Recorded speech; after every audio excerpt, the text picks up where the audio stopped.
வாழ்க வையகம், வாழ்க வையகம், வாழ்க வளமுடன். வாழ்க வையகம், வாழ்க வையகம், வாழ்க வளமுடன்.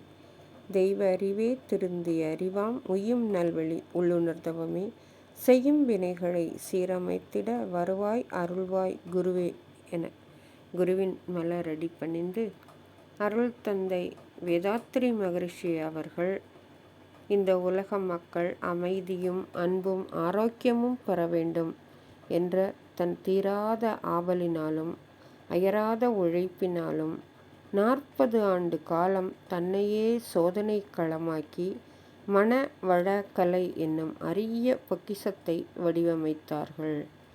மேலும் அதை ஆராய்ச்சி செய்து அதன் சாரத்தை கல்வி முறையாக அனைத்து மக்களுக்கும் கொண்டு செல்ல வேதாத்திரிய கல்வி திட்டம் என்று வகுத்து கொடுத்துள்ளார்கள்.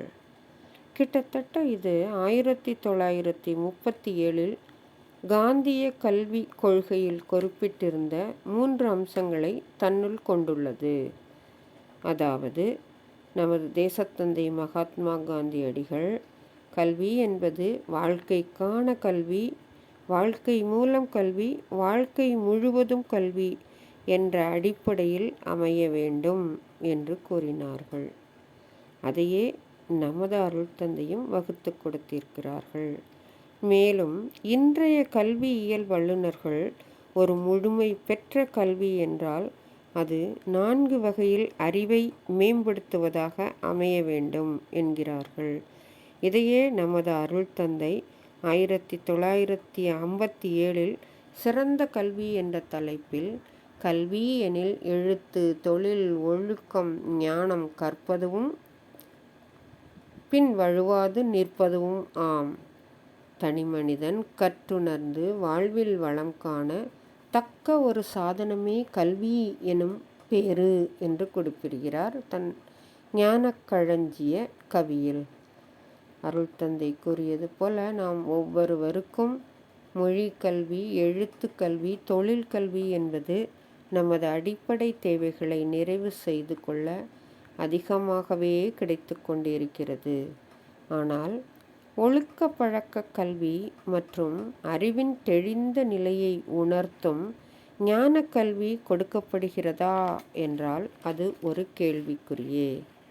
அப்போது அந்த கல்வி எப்படி இருக்க வேண்டும் என்றால், இன்றைய கல்வியாளர்கள் வகுத்து கூறியது போல PQ எனப்படும் ஃபிசிக்கல் குவாஷன்ட் உடல் சார்ந்த அறிவை மேம்படுத்துவதாக, IQ எனப்படும் இன்டெலிஜென்ட் கோஷன்ட் எனப்படும் மொழி தொழில் சார்ந்த அறிவை மேம்படுத்துவதாக, EQ என்று அழைக்கப்படும் உணர்வு சார்ந்த எமோஷனல் கோஷன்ட் என்று அழைக்கப்படும் உணர்வு சார்ந்த அறிவை மேம்படுத்துவதாக, SQ ஸ்பிரிச்சுவல் கோஷன்ட் என அழைக்கப்படும் ஆன்மா சார்ந்த அறிவை மேம்படுத்துவதாக அமைய வேண்டும் என்று கூறுகிறார்கள்.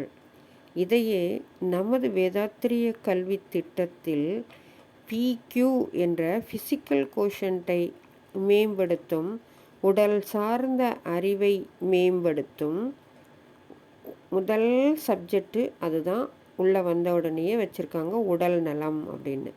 இந்த உடல் நலம் அப்படிங்கிற முதல் பேப்பரில் ஃபஸ்ட்டு சப்ஜெக்டில் உடல் பாகங்களை பற்றி எடுத்து கூறி அதில் 5 ஓட்டங்கள் எவ்வாறு செயல்படுகிறது, அது தடைப்படும் போது அது வலி, நோய், மரணம் என்ற நிலைக்கு கொண்டு செல்லும். இதை தடுத்து நிறுத்த தினமும் ஒரு 40 நிமிடம் உடற்பயிற்சி அனைத்து பாகங்களுக்கும் கொடுக்க வேண்டும் என்று எளிய முறையில் உடற்பயிற்சி வகுத்து கொடுத்துள்ளார்கள்.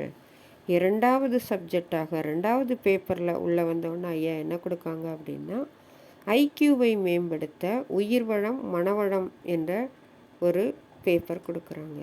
உயிர் என்பது என்ன, அதன் ஆற்றல் எவ்வளவு, எங்கிருந்து வந்தது, எப்படி செயல்படுகிறது என்பதை விளக்கி கூறி, அதுவே படர்க்கை நிலையில் மனமாக மனிதர்கள் செயல்பட்டு அடக்க நிலையில் அறிவாக ஆட்சி செய்து கொண்டிருக்கிறது என்பதை பல்வேறு விளக்கத்துடன் கூறுகிறார்கள்.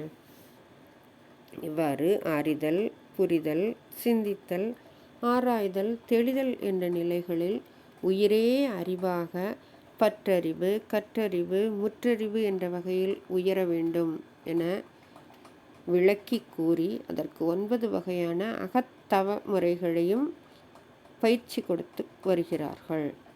எமோஷனல் கோஷன்ட்டை அதிகப்படுத்த, உணர்வு சார்ந்த அறிவை மேம்படுத்த, குணநலப்பேரும் சமுதாய நலமும் என்ற ஒரு சப்ஜெக்ட் கொடுத்து மனிதனிடம் உள்ள குணங்களை எடுத்துக்காட்டி அறுக்கப்பட வேண்டிய குணங்கள், மேலும் 5 பெரும் பழிச்செயல்கள், ஆணவம், கண்மம், மாயை என்ற 3 மலங்கள், இவை ஒவ்வொன்றாக நீக்கி தவம், தற்சோதனை 2ஆல் வாழ்வை செம்மையாக்கி எவ்வாறு வாழ முடியும் என்பதை எடுத்து கூறியுள்ளார்கள்.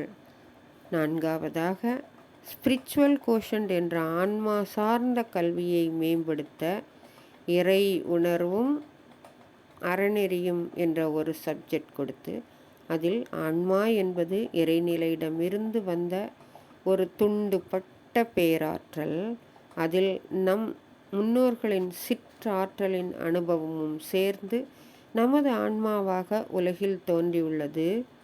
அதில் நல்ல பதிவுகளும் உள்ளன, தீய பதிவுகளும் உள்ளன. நல்ல பதிவுகளை மேலும் மேலும் உயர்த்தி தீய பதிவுகளை ஒவ்வொன்றாக அறிவின் திறத்தாலும் குருவின் துணையாலும் களைந்து தூய்மை பெற்ற பின் ஆன்மா அமைதி பெறும். அதுவரை இந்த பிறவி பெருங்கடல் நீண்டு கொண்டே இருக்கும் என்பதை காந்த தத்துவம், கருமைய தத்துவம் என்ற 2 பெரும் தத்துவங்கள் மூலம் விளக்கி கூறுகிறார் அருள் தந்தை அவர்கள். இவ்வாறு உடல் நலம், உயிர் வளம், மனநலம், அறிவு வளம், ஆன்மலயம் அனைத்தையும் பயிற்றுவித்து எக்கல்வியால் வாழ்வை இனிதாக்கி உள்ளத்தில் எழும் அக்கேள்விகளுக்கெல்லாம் அறிவு விடை கண்டிடுமோ, இக்கல்விதான் இயற்கை இயல்பு அறியும் தத்துவமாம். சிக்கல்கள் வாழ்வில் எழா, சிந்தனையும் சீரடியும் என்று தம் ஞானக்கவியிலும் விளக்கி கூறுகிறார்கள். இவ்வாறு உடலுக்கு உரமளிக்கும் நல்லுணவு முதல் ஆன்மாவிற்கு உயர்வளிக்கும் ஞானக்கல்வி வரை அனைத்தையும் தந்து இக்கல்வியால் இன்று நாங்கள் லட்சக்கணக்கானோர் மேம்பட்டுள்ளோம். இன்னும் இது பரந்து விரிந்து பல கோடிக்கணக்கானவர்களுக்கு நாடு, மொழி, மதம், சமயம் கடந்து வளர வேண்டும். உலகில் அன்பும் அமைதியும் ஆன்மீகமும் செழிக்க வேண்டும் என்ற தீராத ஆவலினால் இயற்கை இயல்பு அறியும் இந்த ஞானக்கல்வியே வேதாத்திரிய கல்வி திட்டம் என பதிவு செய்து கொண்டு இந்த சிற்றுரையை நிறைவு செய்து கொள்கிறேன். வாழ்க வையகம், வாழ்க வையகம், வாழ்க வளமுடன்.